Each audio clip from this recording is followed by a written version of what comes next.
Market started the new options expiration cycle with a really significant move today, continuing the move that we saw going into Friday, into the close on Friday. What really drove the bullishness? So I'm going to break that down in terms of what did risk appetite drove what stocks or what assets classes within risk appetite really drove it higher today. What happened to these asset classes that were down so much, have been lagging behind and really suffering over the past about month or two? How did they perform today in relation to everything else? So really get a picture of what's fueling the risk appetite and where it's coming from. We're going to also talk about how the different sectors performed, to see what outliers there were and why these particular sectors were outliers in one direction or the other. And then our trade idea of the day, we're going to take a look at a stock that not only has had a nice little 3-day bounce that like pretty much everything else has, but is breaking out. We'll talk about how to trade that breakout in the context of the larger bullish market posture. So let's go ahead and get started. Today is Monday, August the 23rd, 2021. This is the Market Outlook from MarketScholars.com. My name is David Settle. All right, well, let's start off taking a look at the S&P 500 with the market forecast indicator. As you can see, we maintain a strong bullish posture with the intermediate line staying in the upper reversal zone above the 80th percentile, easily in the bullish territory. Came really close to a cluster here these last couple of days. Momentum line dropping today, while the near-term line made its way finally up into oversold territory. But both lines still have gone from bearish to bullish territory. Now it's a matter of how long they'll stay here. As you can see, the near-term line, you expect that it will have a decent run. It's pretty much gone on a full run over these last 3, 4, 5 expiration cycles. So we'll see if that ends up being the case on this new expiration cycle, options expiration. This is the first time that we had a cluster at the end of one of these expiration cycles. So that's something, especially getting 2 in a row there. But considering that when we got those clusters, we were 2% off the 30-day moving average, and we're already 1 2/3% off the 30-day moving average with this 3-day rally that we've been on. Very, very strong move. We've seen strong moves come out. I mean, look at this strong move we got coming off of options expiration there. Look at the strong move we had there coming off of options expiration. Here we had the strong move going into options expiration. So we've seen these kind of moves here before recently, surrounding this kind of volatile period for the markets. Let's come down and take a look at all the charts together. And you can see the strong rally, also strong rally on the Dow Jones Industrial Average, though we didn't quite get to a new intraday high like we done the S&P. The Nasdaq Composite got to a new closing high. Very, very strong move to the upside, and maintaining strong bullish posture on all 3 of these. Again, the Russell does its own thing, right? The Russell is actually still below 40. It's had a nice run to get to the moving average here in 2 days. We've seen that kind of move before, getting a strong 2-day rally coming off of these lows where we flirt with that 23% Fibonacci retracement. If we come back here, look at the Russell 2000. Again, you can see the intermediate line still below 40. The market sentiment still falling. We did get a nice little run on short-term sentiment to oversold levels. But again, the last few times that we flirted with these, with the 23% retracement level, boom, we got a 2-day rally. Boom, we got a 2-day rally there. And boom, we got a 2-day rally there. So this is actually nothing different than what we've seen. It's a very, very common pattern. 4 times in 4 months essentially, that we've tested after we got the high, 4 times in 4.5 months that we've gotten the same pattern and the same rally, and all 4 times below the moving average. And that's what we talk about. You get your biggest moves to the upside when you are on bearish trends, more so than when you're on bullish trends, and you can kind of see that. Here we are going into a relatively weak period. We've had a 6-day in a row. We had a 5-day in a row losing streak over here. We had 4-day there. We've had a lot of down days over this stretch, and look how big the up days have been in between. This is really since since the beginning of July. So if you look at the beginning of July here on this chart, right in here, you can see it's about where we peaked. Beginning of July, right there, we peaked. We started to be bearish. So you notice again, going back over to this chart, that these are some pretty decent sized moves since right here, the beginning of July. We know all these down days, and look how big. We had a 2% rally, we had a 3% rally, we had one and whatever that ended up. That was a no, that wasn't 3%. That was a 1.3%. This one was 1 3/4. These were 1 2/3, almost 2%. So those some pretty strong moves in bearish, surrounding some bearish days, some streaks of bearish days, and you can see we got some pretty decent sized gaps to go along with those days as well. Let's take a look at the long-term chart. So let's come over here and see the candle. Again, the candle is not very big, as you can see that we are still got some strong long-term momentum. We're still in the 90th percentile, just barely, but we're still in the 90th percentile. So very extreme in the long term. That measures the gap between the 50 and the 200-day moving average. Of course, that's over the last 3 years. If you look at the last 20 years, we're in the 95th percentile. So we are very, very high. But you also see too, when you look at the this Hakinyashi candle differential, which measures the size of that candle there, it maintains, it still is low relative to, it's still pretty low relative to where it's been. You can see when we started off this bullish rally in November, that's when the candle was its biggest. That's the biggest bullish candle we've had. We've had a few surges of some bullish candles here that started some good moves. And as of right now, we've been kind of grinding down here. If I were to change that differential, instead of a 3, going for, well, let's go for the quarter. You can see that purple line, again, peaking over here after these really strong runs, and moving gradually lower after peaking again over in this area, about 1.5%, now at just under 1%.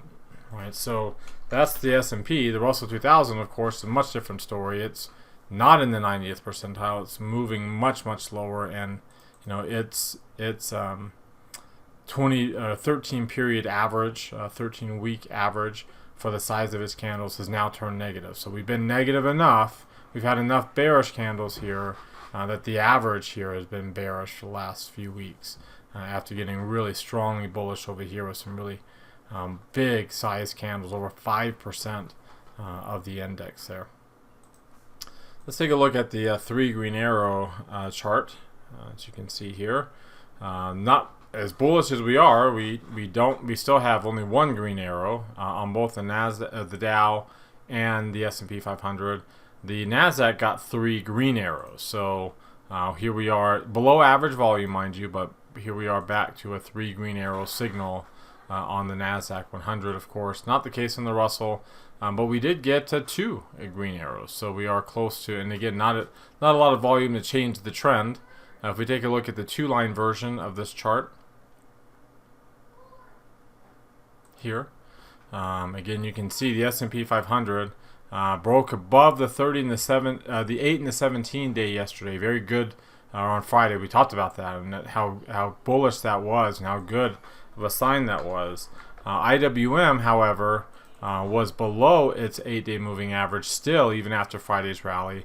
Today's move got you through the 8, 17, and 30-day moving average all at the same time, but this sitting right on top of you. Here's where we're at right now. I mean, that's the biggest amount of volume sitting on top, and of course we are above the 200-day moving average. That's rising pretty sharply, but we're still below a falling 50-day moving average, and we've done this before where we've traded inside that gap. Nonetheless, it's a pretty good bullish sign there to move that far. Here's the problem, and that's the problem that SPY, and for that matter QQQ, just doesn't have. Right, QQQ is well above its value area and above the only volume node it's got going on up here. Very relatively small compared to what we've seen, but breaking out and looking really good in the process of doing that. And we saw the breakout above the 8 and the 17-day, and for that matter, the 30-day moving average on Friday. So a good bullish breakout there and continuing.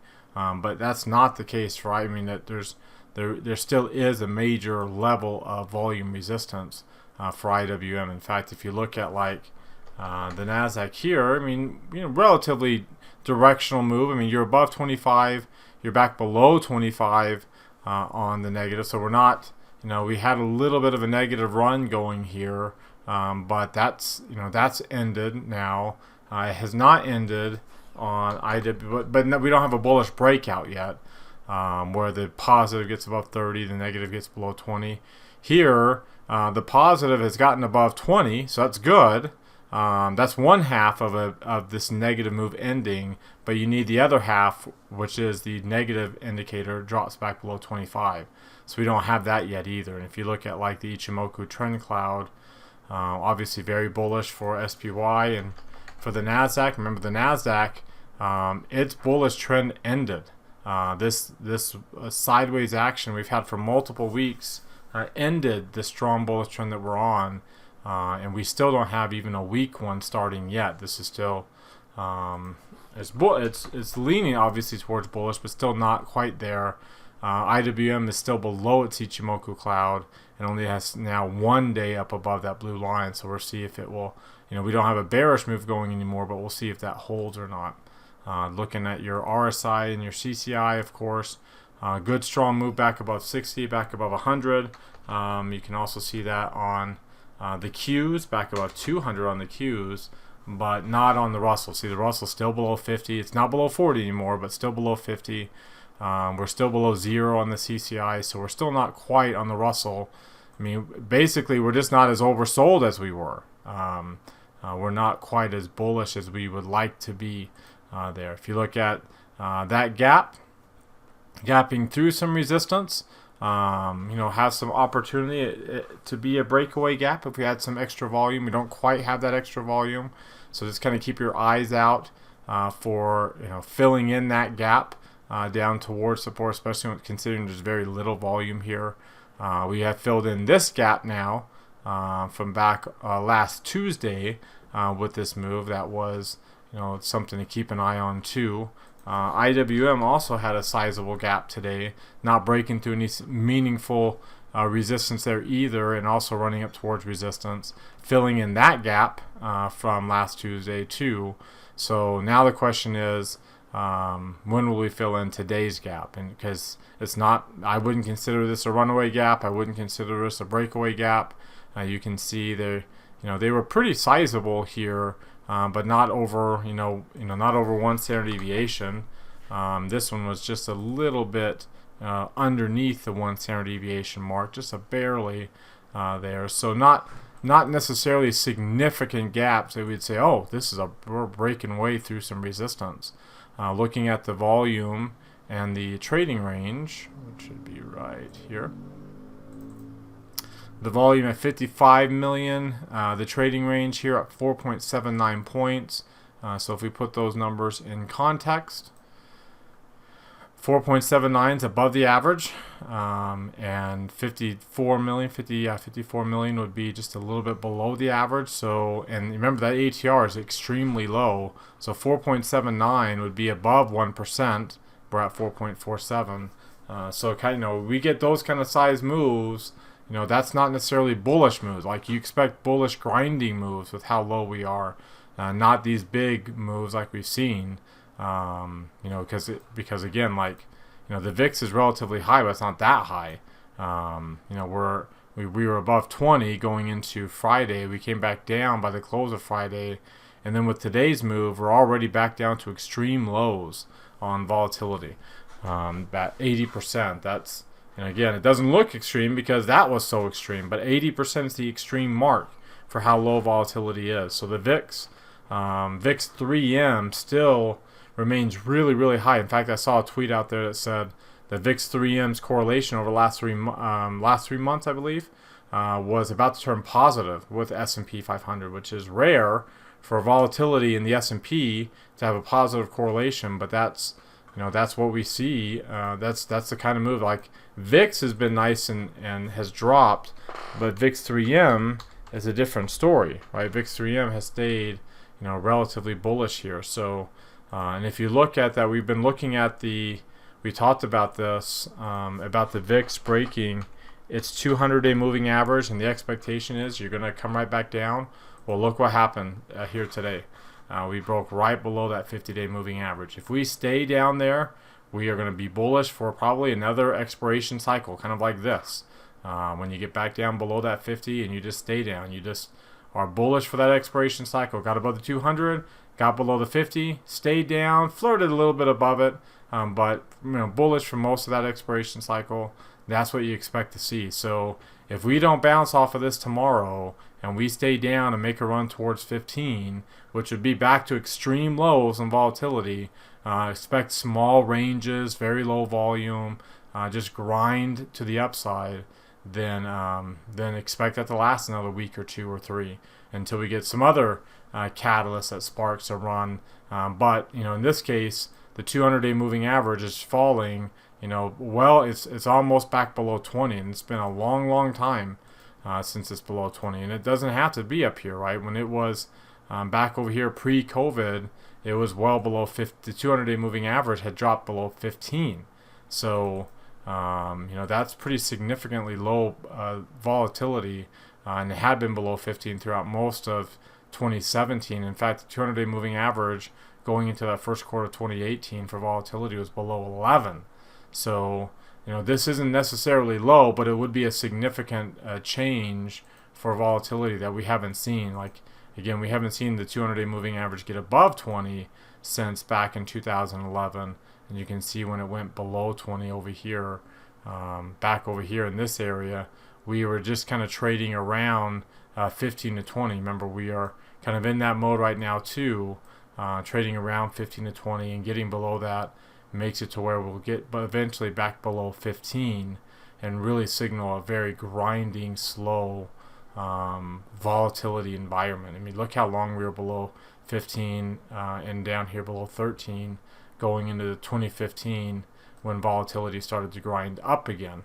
We made a run on volatility from late 2014 up towards 2016.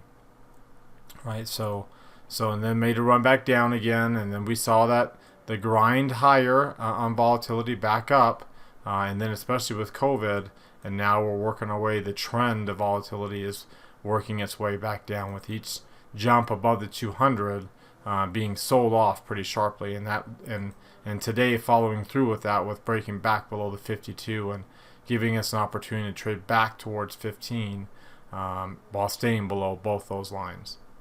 So to kind of summarize this technical outlook, it was a really good bounce here this last few days. Essentially, another one of these kind of buy the dip type moves. We still haven't had an exhale yet, so it hasn't still been a pullback. And I know I tweeted out over the weekend that the CNN Fear and Greed Index is at extreme fear.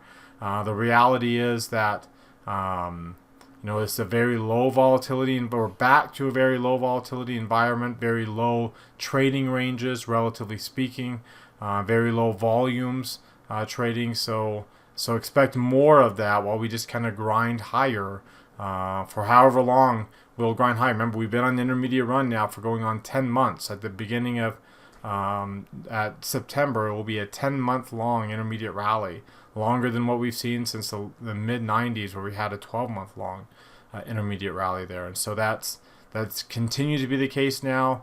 The Russell is on its own intermediate pullback. Other risk asset classes you'll see here in a minute, but I expect until we see the floodgates open, that will just follow. As long as a large cap tech is the safety trade, we'll just continue to grind higher over the next week or two, probably going into September and towards September expiration now.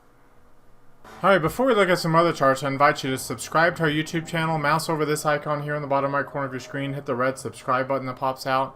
There's also one down below the video if you're watching us on YouTube that notifies you when our videos are posted. Also, while you're down there, hit that thumbs up icon. That tells us two things: you liked our video today and you want us to do another video again tomorrow. Also, comment down there. What did you get out of our videos today? What stood out to you? What questions or comments do you have? Join our website at marketscholars.com. There's a link popping out up there in the top right corner of your screen. Click on that link to subscribe to our site for free. All of our free subscribers get a unique offer to check us out, so subscribe to us, see what that offer is. Follow me on Twitter for more content in between the videos from day to day. There's my handle right there at DavidSettle42. And join our Market Outlook Facebook group that we've created.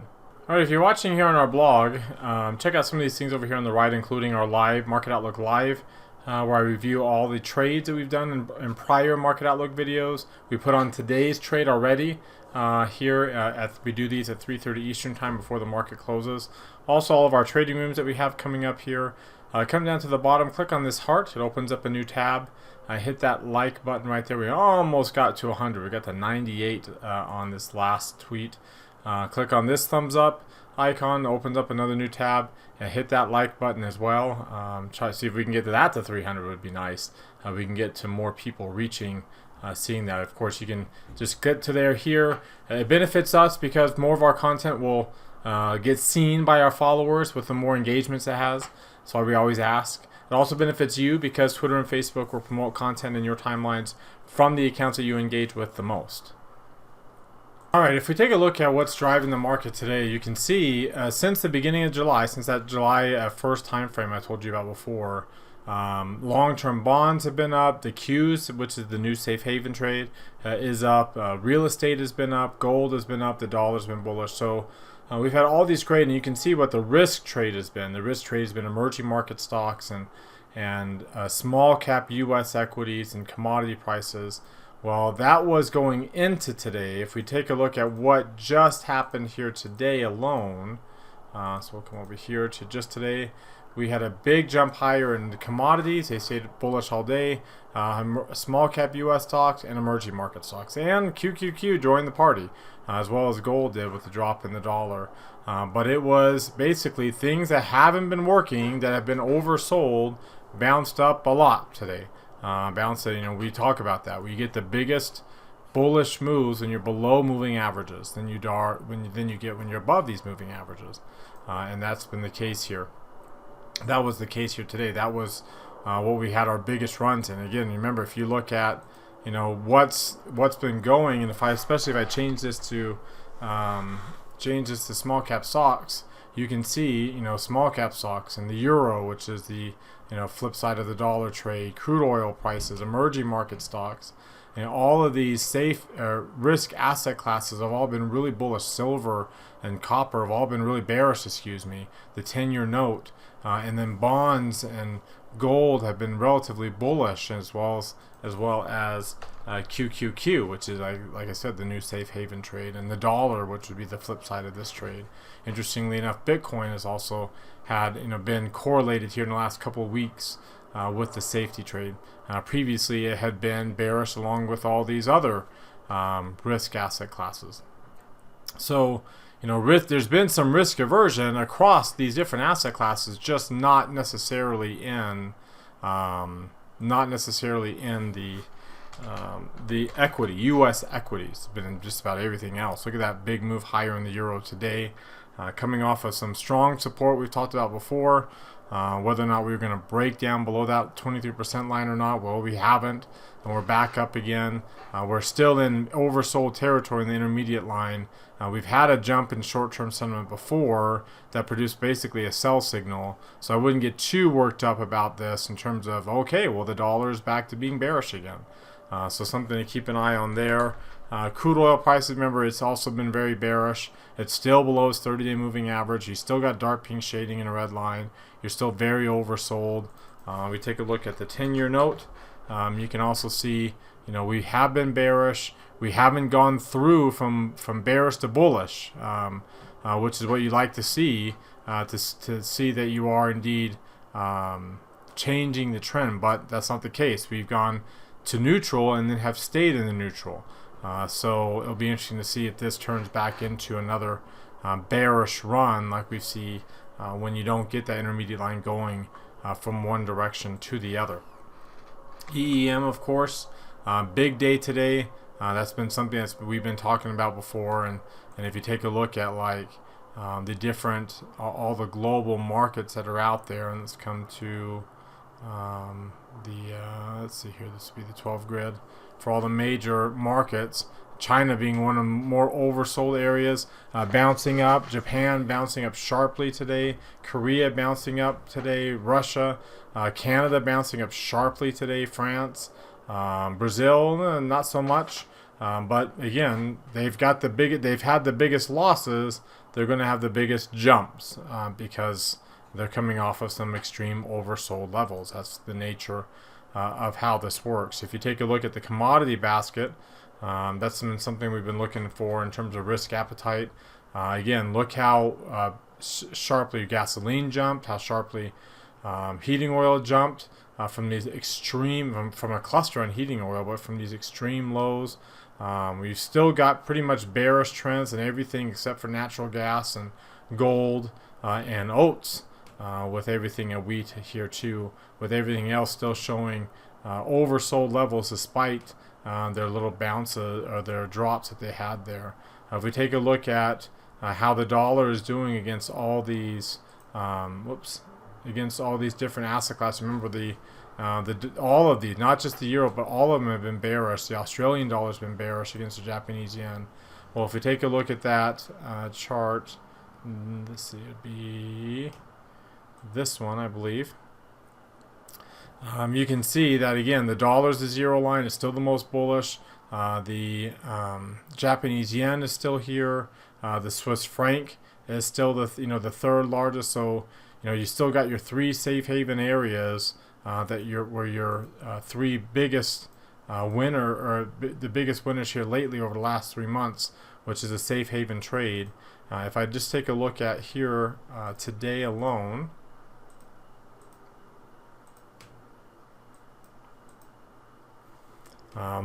You can see what the biggest, again, the dollar was the biggest loser. Japan was the next biggest loser. Interestingly enough, the euro was down. There's the franc. And you can see Canadian dollar, Norwegian krona, the New Zealand, Australian dollar, Swedish krona, very commodity based. All these commodity currencies having the biggest moves to the upside today. So commodities have been so bearish. I think they had a really good oversold bounce. Now we'll see if that carries through to a change of trend and not just an oversold technical bounce. Let's take a look at how the sectors performed today. You'll see very similar patterns showing up there. So let's come to the 12 grid first. And you can see again where the weakness has been, especially in energy stocks. But look at energy. Why did energy have the biggest move today? Because it was down the most. That's how it works. XLK got a cluster yesterday or Friday, but it had a nice little run with XLC, XLY jumping up too. So our three cyclical areas doing very well. In fact, if you take a look at how they performed here just today, whoops, sorry, it would be this chart right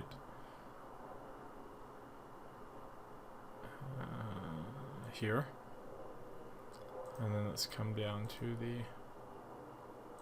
just today alone. Energy, of course, we know why. Biggest loss, biggest loser, well below its moving averages by the most. And then there's your cyclical areas. Discretionary technology, communication services, all about 1.25. So you can see it really wasn't anything unique about either one of those. It was pretty broad-based buying in those QQQ names. There's industrials, materials, and financials pretty much matching the market.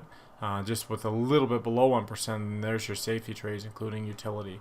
So very, very broad-based risk appetite, specifically in energy, but that was really the only outlier, as all the other cyclical names pretty much performed the same without any significant differences. And then your safe haven areas all dropping the most. So all your buyers in energy were coming out of where the strength has been lately. If I come back to that 12 grid chart. You can see utilities has been the one that's been above the moving average the most. So it has the opportunity for the biggest losses. Doesn't mean it has to, but again, it's been one of the biggest winners here lately. And so it's gonna, if money's moving into the biggest loser, it's more than likely going to come out of the biggest winner over whatever short time frame that we've had to get to this discrepancy. Okay, now let's take a look at our trade idea of the day, and I wanted to take a look at Salesforce. If you take a look at Salesforce here, it's had a nice little breakout pattern. In fact, when you look at it on the Bollinger Band chart, it really broke out above its upper band here, above the value area of the volume, the 1 year volume profile. You can also see it broke out of the Keltner channel. Nice good breakout pattern there. It's got a good directional movement index pattern, a little breakout above 30 in the positive indicator, well below 20 in the negative, rising ADX. You can see the market forecast. The intermediate line has just barely crossed above 80. So very good opportunity here. You can see the long-term chart has been relatively sideways, not really going much of anywhere, but you can see the candles have been getting progressively bigger, but still relatively neutral with upper and lower shadows.